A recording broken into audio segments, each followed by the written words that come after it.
gudoomiyaha xisbiga mucaaridka ah ee UCID ayaa soo gaaray maanta magaalo madaxda gobolka cagaaran ee Gabiley. Gudoomiyaha ayaa gudoonsiyay maayarka magaalada Gabiley Maxamed Amiin Cumar Cabdi oo ka soo baxay xisbiga mucaaridka ah ee UCID shahaado sharaf oo ku maamusay taasoo uu ku sifeeyay gudoomiyuhu waxqabadka uu ka qabtay gudaha magaalada Gabiley. Waa sida uu hadalka u dhigay. Waxa kale uu gudoomiyuhu isbarbar dhig ku sameeyay Hargeysa, Burco iyo Gabiley.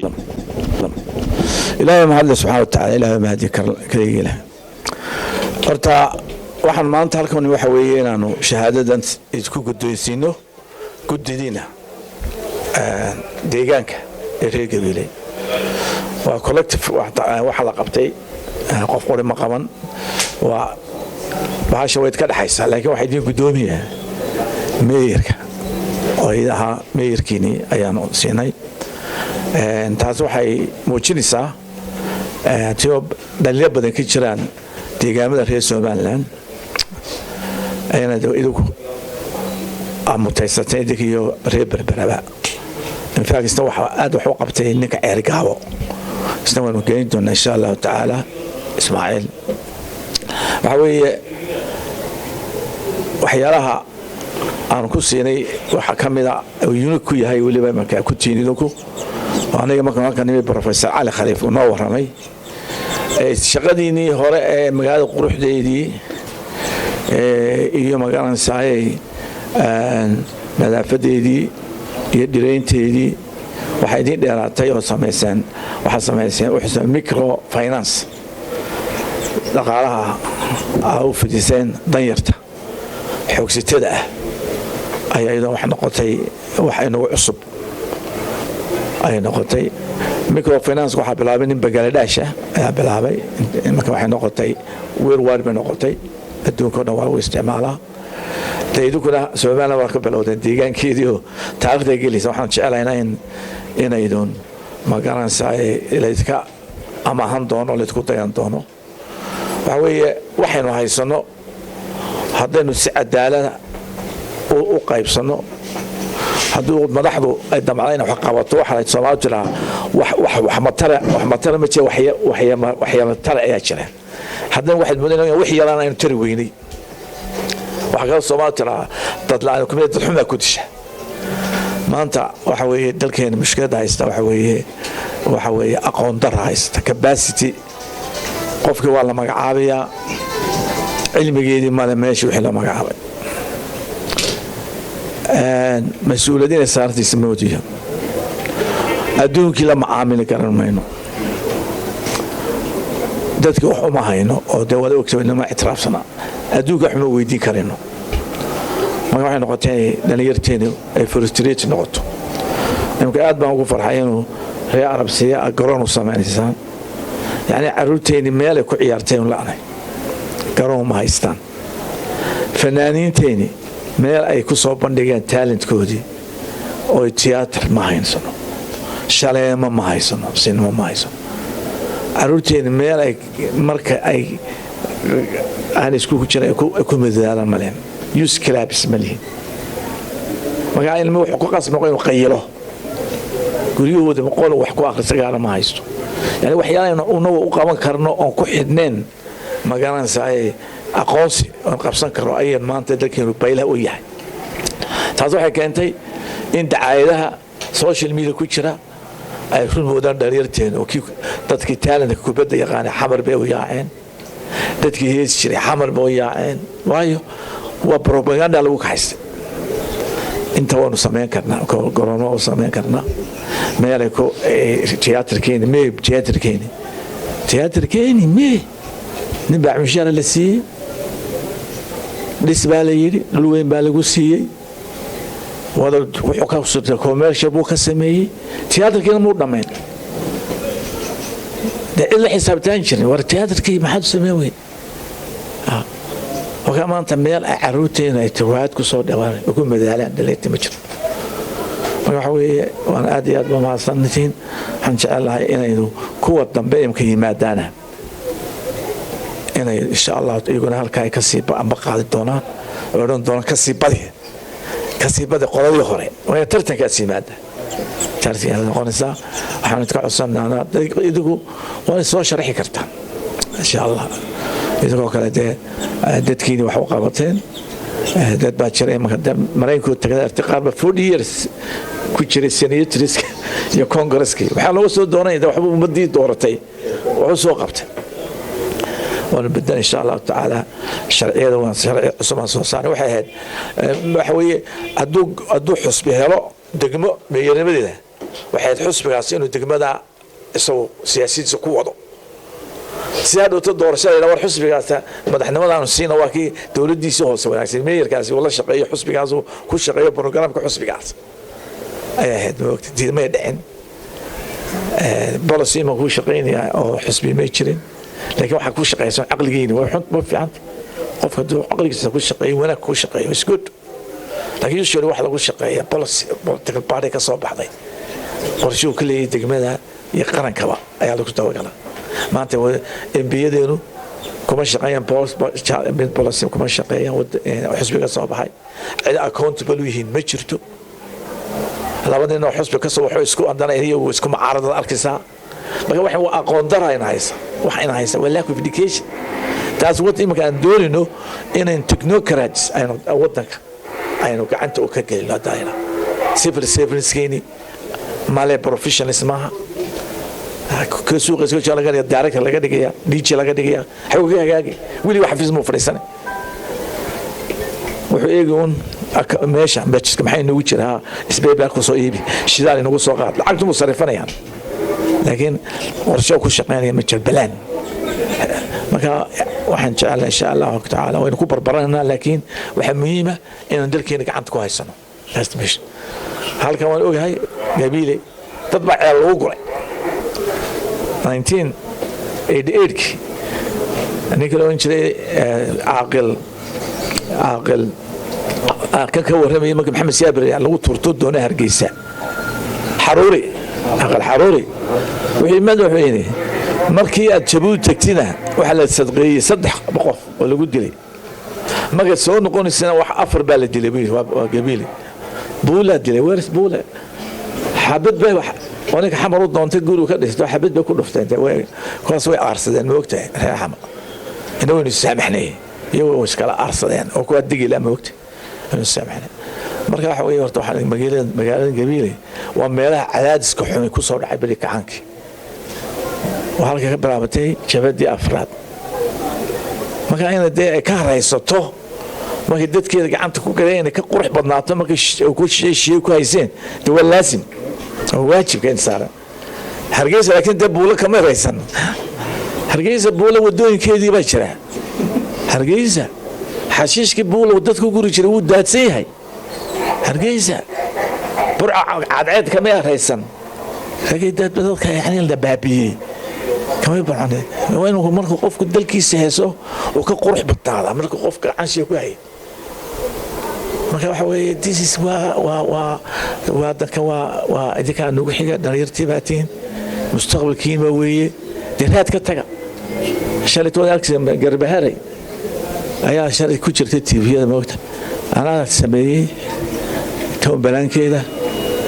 شريت روح إنك سوي حسبك قلدين هين نين معارض وف أجر فيس روح حسب ودان لي لو دنيا تشعيل يا عمرك الوقت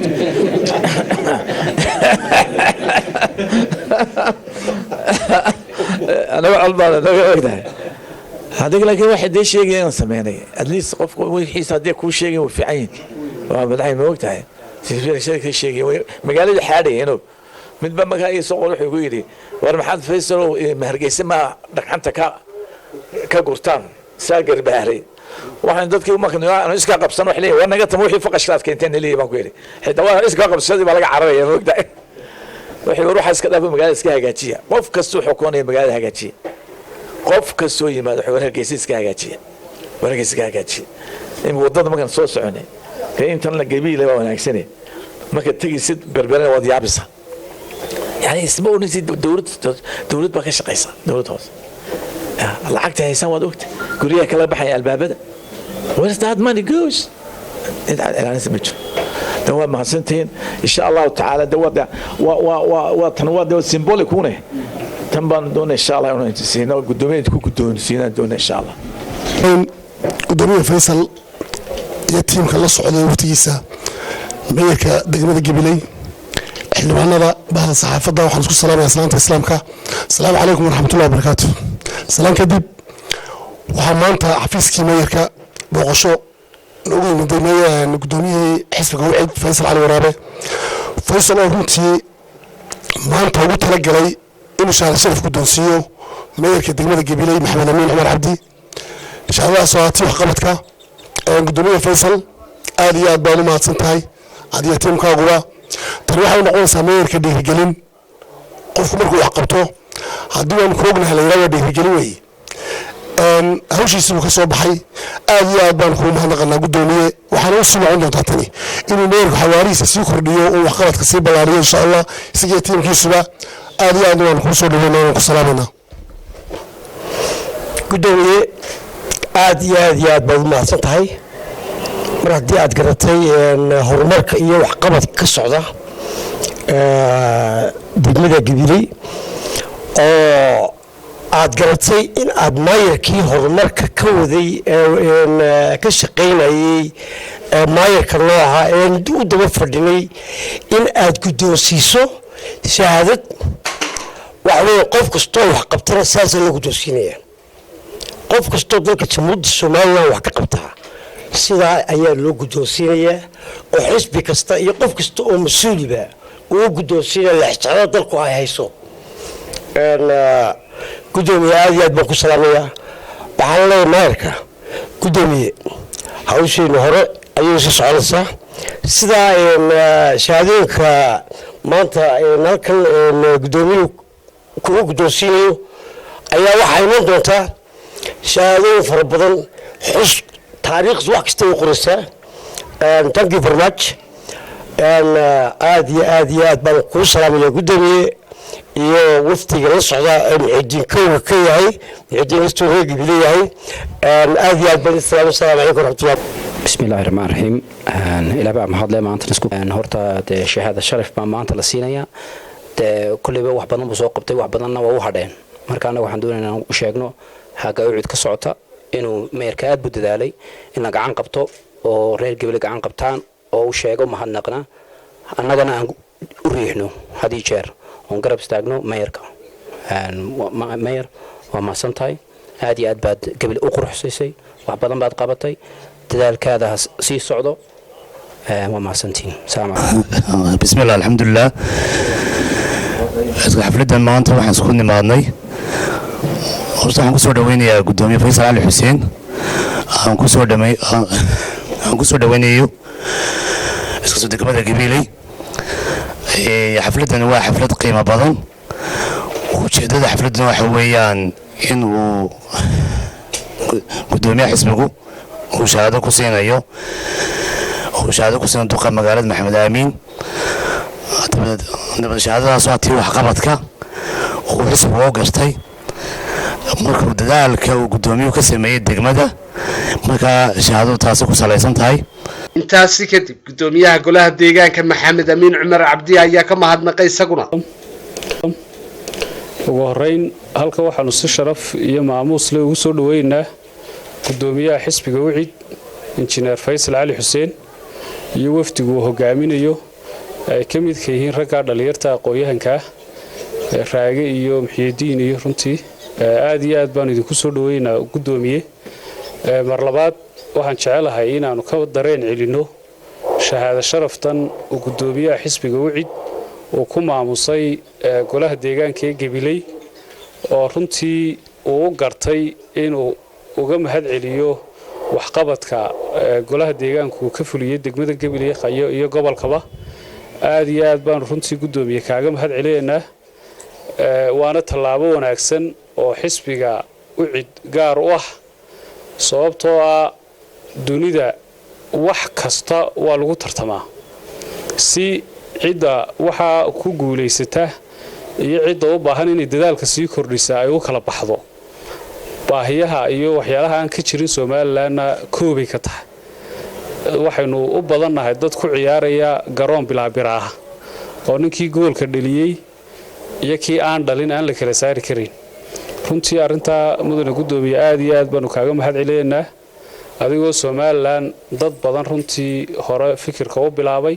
isla markaana dad badan shaqada ay qabteen uga mahad celiyay oo aanu rajaynayno sunno xisbigu leeyahay oo la idinkaga dayan doono inay noqoto annagana golo deegaan ahaan dhiirigelin bay noo tahay saad gudoomiye ka dhawaajisay waa nagu waajib aad iyo aad bay noogu waajib tahay inaanu dalkayaga iyo dadkayaga u shaqayno sababtoo waxaynu nahay wadan burburay oo dhibaato ku dhacday waliba ragga imika nool ee dhalinyarta Mahdiyo way iga weyihiin iyo yahay daruusiye qolooyinkayaga dalka runtii waxbarashada ku bilaabay markii la soo xorriyada la soo celiyay intay waxbarashadii ku dhameysteen mas'uuliyiinna ilaahay waxa weey u suuro galay inay noqdaan fadhinooma yaalo kuwii u dhintay ee dhiigooga u horay ee taariikhdooda iyo waxbarashadooda iyo noloshoodiiba u baabaaday kuwa la doonaya inay nasiyaan waa annaga oo ay iluusiyaan runtii wixii ummadan iyo dalkan iyo dhibaato la soo gaarsiiyay waana naga go'an tahay insha Allah ta'ala inaanu ku dadaalo oo aynu dalkeena kolba wixii aynu qaban karnayno soo kordhin karno aanu runtii aad iyo aad ugu dadaalo gudoomiye Faysal runtii aad baan gaar ahaan ugu mahad celeynaa waxaanu kamid ahayn xildhibaanadii golihiisa ka soo baxay sida isaguba hadda ka hadlayay kumaanaan shaqayn siyaasadda xisbiga haddana nagu qasbin oo waa gobonimo weey runtii annaga way naga go'aneed runtii inaanu ummadayada aanu wax u qabanno waxaan xasuustaa 16 bishii 8 2012 subaxnimo ayaan gudoomiyaha xafiiskiisa ugu tagay maalintii runtii aan ka doonayay inaan musharax ka noqdo xisbiga anigana waxba iga dhex guuxayay oo gudoomiyahaba uga waramayay gudoomiyuhuna dardaaran ayuu markaa runtii nasiinay maalinta hadal bay ahayd waxa noo sharafa ilaahay mahadiye in ilaahay labadaydiiba nagu sugay wixii maalintaanu hadalka uga wada hadlinayo practical ah in runtii maanta wax nooga suuroobeen ilaahayna subhanahu wa ta'ala waa nagu mahad celeynaa gudoomiyuhuna jaaniska uu nasiiyay aanu ummadayadu ugu shaqaynay aad iyo aad buu runtii ugu sharfan yahay ugu ixtiraamana abaalan ugu haynaa qarankeenana inaynu u shaqayno oo aynu dadaalo khaasatan dhalinyarta runtii waa inagu waajib aad iyo aad baan gudoomiyay mar labaad iyo mar saddexaad ba kugu mahad celeynaa annagana ku golo deegaan ahaan way naga go'an tahay inta noo hadhay insha Allah ta'ala waxa kale oo aanu isa saarnaa waajib kale oo maadaama doorashadii soo dhowdahay inaanu waxa weey labada gacmood ba isugu geyno inay golaha deegaanka ay Gabiley imaadaan dad runtii waxa weey ummaddu ay ku diirsan karto oo tacabkeegana ilaaliya siino wadi karo si horumariya oo runtii arintaasina aanu chief iyo joogba runtii aanu kaga shaqayn doona hadii Ilaahay qadaro xisbi ahaana waxa weey dareenka qabto gudoomiye waxaanu jecelahay runtii inay wax xisbiyadu wadaagaan oo dad ummadda u cuntamayna taladooda yeeshaan oo ay u taliyaan ay runtii aad soo sharaxi doontaan aad iyo aad baan mar labaad iyo mar saddexaad ba idinku mahad celeynaa aad baa u mahadsantahay waa maxamed xasan sheekh maxamed Shuba muuqaal maqalka caalamiga Kalson TV gobolka cagaaran ee Gabiley